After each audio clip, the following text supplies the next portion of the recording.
जितो साकू तकलीफ देसी असा वो तकलीफ दा सारे को इलाज है पेनाडाल भी जेब रखे दूं परफीन जेब रखे दूं लेकिन शर्त है कि और बाजा भी हुकूमत है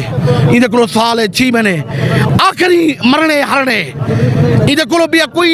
भैया सोना भैया कोई इलाज क्या नहीं इधर को आखिरी इलाज है वो है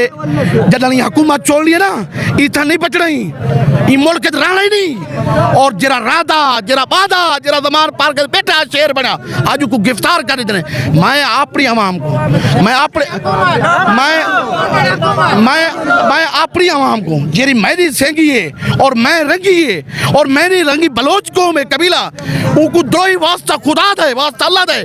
अपने कम कर छोड़ के आओ इमरान खान दा साथ दो वरना तुम्हारे वास्ते मुश्किल थी वैसी एक लीटर